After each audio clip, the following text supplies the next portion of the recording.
Parce que pour que vous soyez excellent, il faut que vous excellez à quelque chose. Donc, un bon travail dans le sens que le travail est grandiose. Et c'est maintenant à lui de nous prouver de quoi il est capable. Donc selon moi, j'ai rédigé l'article. Mais les résultats de cet article prouvent que c'est sûrement le meilleur ministre du gouvernement sortant. Vous avez vu RAM, vous avez vu 16 000 km de fibres optiques. Il y aura une autre vision politique qui sera mise en place pour que ce peuple trouve son compte.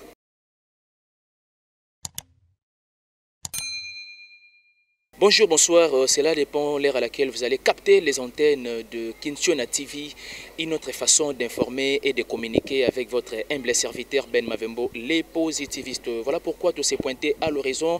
Chers internautes, pour une simple et bonne raison, des sujets d'actualité politique, comme vous le savez bien que la politique parfois ça bouge, et la politique parfois ça demande vraiment des idées, des cogitations, des réflexions, et je fais appel à un grand monsieur qui est l'un des communicateurs de la jeunesse des l'IDPES. Ensemble avec lui, on va essayer de baliser pas mal de sujets d'actualité politique. Mais avant de demander à JM Jérémy Makiese, qui est mon caméraman, d'ouvrir la caméra, d'ouvrir l'échange, j'aimerais bien remercier d'abord mon boss Jack Kintiona et mon coordonnateur Guigui, Maman Ornella Nakati à London. Merci beaucoup de votre soutien et JM, sans plus tarder, il faut ouvrir la caméra pour passer la possibilité vraiment de saluer mon invité avec beaucoup d'amour fraternel à qui je dis bonjour, monsieur Donald Tite. Bonjour, grand Ben. Bonne santé. Santé Kitoko. Vraiment très heureux pour cet échange et pour cet entretien de parler sur des sujets d'actualité politique. Nous allons bien commencer par les consultations, il faut l'appeler ainsi, les consultations déjà du Premier ministre Sama Lukonde. Comment jugez-vous par rapport déjà à 4e jour? Oui, d'abord je salue la personne de Sama Lukonde.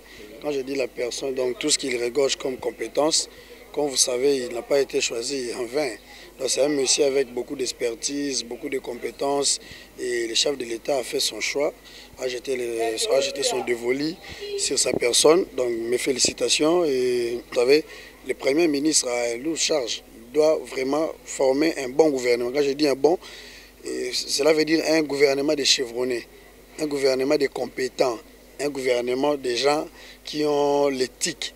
Et parce que vous savez, à peine on vient de rencontrer ici des grenades, comme on dit, des brimades au sein du gouvernement. Vous voyez un ministre ivre, un ministre avec un casier judiciaire en lambeaux. Et maintenant, c'est pourquoi j'ai dit qu'il faut que le Premier ministre puisse avoir tout son temps de consulter afin de nous produire un bon gouvernement. Donc un gouvernement qui sera basé sur la vision du chef de l'État qui est le peuple d'abord et l'instauration effective d'un État de droit, la sécurité à l'Est, qui va rencontrer donc les attentes des Congolais. Donc, un gouvernement de gens capables d'agir à temps réel. Parlons quand même de profils de gens qui vont assumer pas mal des institutions publiques, selon vous. Mais oui, c'est ce que je viens de dire. D'abord, comme on dit, le socle doit être l'éthique. Doit être l'éthique, parce que comme vous savez, il y a un ministre lui-même, il s'est dit excellence. Je ne sais pas à quoi il est excellent. Parce que pour que vous soyez excellent, il faut que vous excellez à quelque chose. Et là, on en a vu avec des gens où il n'a jamais travaillé quelque part. Et parce que son vieux était membre du cabinet d'un ancien chef de l'État et on fait de lui ministre. On a vu quelqu'un qui n'a jamais même géré une petite boutique au coin devenir ministre d'État. Et c'est là, on ne peut pas encourager. Donc pour moi, je trouve que cette fois-ci, le Premier ministre doit vraiment bien consulter. Parce que les consultations, on en a vu plusieurs fois, et à plusieurs reprises. Mais cette fois-ci, ça doit être des consultations axées sur des résultats, donc de bons résultats. Vous voyez un peu là où je peux dire. Donc dans ce sens, cela regorge d'ailleurs tout le critérium. Dans le sens que le Premier ministre a tout son temps. Je crois que les gens me disent non, il faut faire vite, l'union sacrée doit être en place, le peuple souffre. Bien sûr, mais on ne peut pas faire des choses précipitamment. Il doit avoir tout son temps, il doit consulter les couches politiques et sociaux afin de nous produire des gens là qui ont l'éthique, qui ont quand même la maturité politique et qui ont la compassion de ces peuples. Quand je parle de la compassion, vous savez que le peuple souffre. Le peuple souffre et tout le monde a soif de changement. Avec un taux élevé, il faut qu'on en oui, mais avec un taux élevé, ce n'est pas un problème. Mais c'est que si le peuple souffre, quand même, le Premier ministre a une lourde mission que le chef de l'État lui a confiée. Et là, il doit faire maintenant preuve il doit assumer cette lourde responsabilité. Oui, bon, il est compétent parce que ce n'est pas sa première fois de gérer. Il a été membre du gouvernement. Aussi, FCC avait des gens compétents, mais bon, je ne crois pas. La compétence marche ensemble avec l'éthique. Vous pouvez être compétent, mais quand vous êtes immoral, voilà, donc la compétence ne joue pas son rôle. Oui, oui. Comment vous pouvez être... Vous êtes compétent, bien sûr, mais vous ne cadrez pas avec des critériums qui font en sorte que le gouvernement puisse regarder d'abord l'intérêt du peuple. C'est réjouir de votre compétence. Voilà, pas même se réjouir. Donc vous êtes un monsieur là immoral, donc vous n'avez pas l'éthique en vous. Oui, oui. Donc vous n'avez même pas le respect de soi. Oui. Donc vous pensez toujours que la caisse de l'État doit servir à vos besoins. Vous voyez là où je suis au niveau de l'éthique. Donc je crois que je ne suis pas superficiel. Vous devez, cette fois-ci, nous devons avoir des ministres qui recadrent les valeurs humaines. Dans le ministre qui a un bon nombre de valeurs. On s'est dit, bon, ce monsieur-là est respectueux, ce monsieur-là, comme on dit, quand vous partez le voir, vous sentez qu'il y a un peu l'aimabilité. Et il a l'esprit d'écoute, ce monsieur-là, il a l'esprit de travail. Et non, nous produire des gens qui, lui, il s'occupe que des COP, comme on dit. Des rétrocommissions, il est toujours dans des compromissions. C'est ce genre de personnes que nous ne voulons plus voir. Et le nouveau Premier ministre, parce que Lukamba c'est l'ancien, Sama Lukonde, M. Jean-Michel, a vraiment ce qu'on dit un bon travail. Donc, un bon travail dans le sens que le travail est grandiose. Et c'est maintenant à lui de nous prouver de quoi il est capable. Parce que bon, avoir une nomination à ce temps de crise, je dirais la crise en quelque sorte, parce que le pays est dans une période cruciale. Il faut qu'il puisse remonter la pente. En remontant la pente, je crois qu'il va rencontrer les attentes du peuple. Comment expliquez-vous la disparition aujourd'hui? Parce que ça crée quand même beaucoup d'encre salive et puis ça crée beaucoup de polémiques, disons, sur la politique de notre pays. Comment expliquer la disparition de l'ambassadeur de l'Italie? J'ai appris cette nouvelle avec beaucoup de choc, mais bon, d'abord je présente mes condoléances à la République serbe d'Italie, parce que c'est un corps diplomatique qui a disparu, je peux dire, parce qu'elle ne dispose pas de la disparition, disparition éternelle. Mais au moins c'est un monsieur que je connaissais avant, Lucas, je connaissais avant, c'est un bon monsieur, mais bon, c'est d'ailleurs le moment que la communauté internationale doit avoir un œil très poignant à cette situation qui gagne notre pays depuis longtemps. On parle de l'Est, on parle des incursions des rebelles à tout moment. Et c'est comme si ça échappait un peu bon, je ne suis pas en train de faire l'apologie. D'une part, on attaque quand même les gens des FCC. Bon, attends, je vais arriver. Je ne suis pas en train de faire l'apologie de la guerre. Mais aussi, la communauté internationale doit avoir un œil regardant à cette affaire. Donc, à cette situation... Une investigation. Bon, l'investigation, on en a eu dans ce pays. Mais le problème est que la situation du Congo est trop préoccupante, que le monde entier puisse avoir un œil préoccupant. Vous voyez? Donc, on dit que les gens meurent là-bas, il y a l'incursion. Mais pourquoi il n'y a même pas une convocation du Conseil des ministres? Bon, je dirais, bon, ici on en a, le Conseil de sécurité des Nations Unies, à l'ordre du jour. On n'en a jamais vu. Mais tant qu'il y a des millions de gens qui meurent à l'Est. Donc je ne suis pas ici en train d'applaudir le décès ou la mort brusquée de notre cher frère qui vient de nous laisser, l'ambassadeur d'Italie.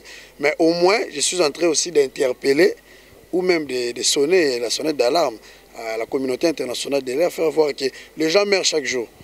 Donc ce n'est pas aujourd'hui que nous allons commencer à crier. Ça fait au moins un bon décennie où on parle à la télé, on dit que non, là-bas ça ne va pas. Donc c'est le moment de tabler sur la situation et de voir qu'est-ce qu'il faut faire, en urgence d'ailleurs. Donc c'est un peu ce que je peux dire à ce sujet. Mais au moins, j'ai vu le chef de l'État est allé rendre visite à la famille du défunt, du regretté ambassadeur. Je crois qu'il y aura suffisamment des enquêtes terribles. Parlons quand même du ministre de PNTT, disons Augustin, disons... Comment expliquez-vous par rapport à des gens qui se disent que non, peut-être il peut encore revenir au gouvernement prochain? Oui, mais là, c'est purement le pouvoir discrétionnaire du chef de l'État. Bon, tantôt, vous avez vu dans mon article mentionné que c'est le meilleur ministre du gouvernement, Lukamba. Les gens ont dit que non, vous êtes un peu excessif. Là, selon vous, je pense. Non, selon moi, d'ailleurs, l'article est mentionné par Donald Chite. Donc, selon moi, Pas selon moi. Selon moi, c'est pas de l'article. Oui. Mais les diagnostics, les sondages, je l'ai la ri comme ça. J'ai demandé aux gens qui, pour vous, peut être le meilleur ministre du gouvernement, Ilou Kamba, et j'ai récolté des réponses. Donc selon moi, j'ai rédigé l'article. Mais les résultats de cet article prouvent que c'est sûrement le meilleur ministre du gouvernement sortant. Vous avez vu RAM, vous avez vu 16 000 km de fibres optiques.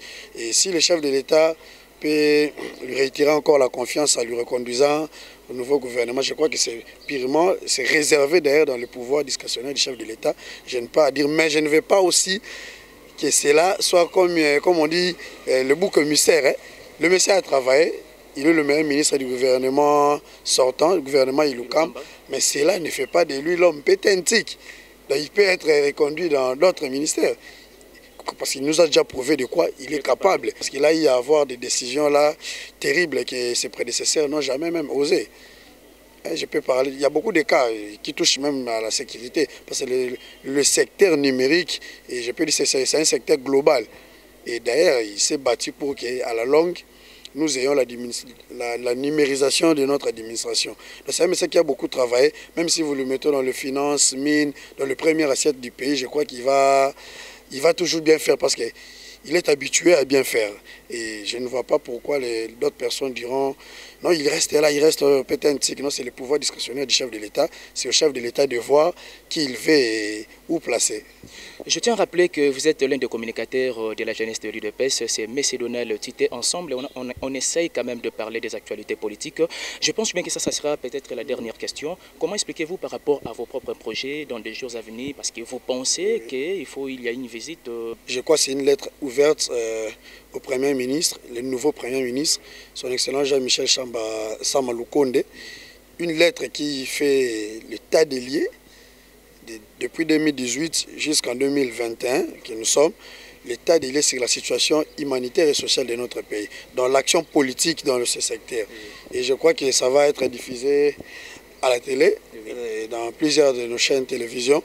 Et il y aura une messe d'action de grâce pour la nomination du nouveau Premier ministre. Une messe organisée par la communauté des personnes vivant avec handicap qui ont choisi, parce qu'ils n'ont pas un cadeau, ils ont cette compassion de dire, voilà, on n'a pas un cadeau, mais organisons une messe d'action de grâce, remettons un peu ce gouvernement dans la main entre les mains de Dieu, voilà, ça va intervenir les 15, non les 5, c'est le vendredi de la semaine prochaine. Donc le 15 mars, on aura cette messe à la paroisse Sainte-Anne. Donc vous tous, vous êtes conviés à 15 h. Donc je crois que j'aurai aussi à épingler un mot de circonstance là-dessus. En tout cas, juste un dernier mot par rapport à tout ce que nous venons de baliser tout au long de cet échange. Oui, s'il faut terminer, je dirais, le peuple congolais doit être confiant.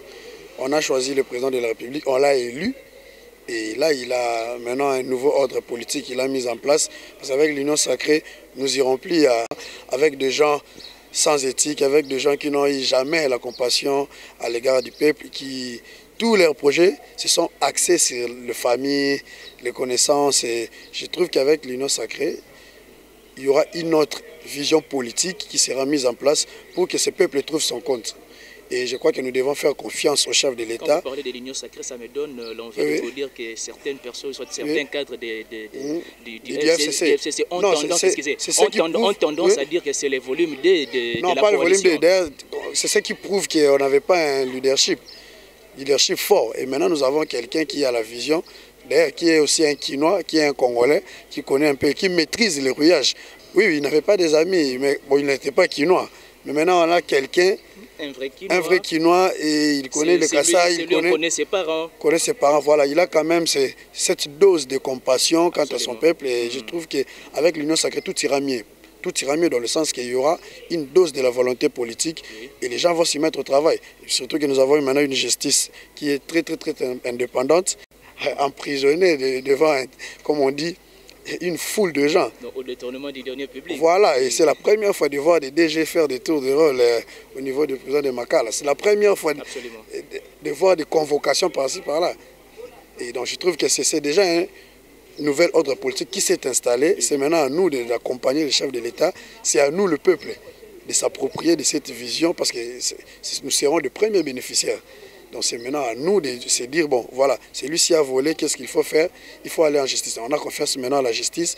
Et avec l'Union sacrée, je trouve que quand on a confiance à la justice, on peut bien gérer et il y aura une bonne gouvernance.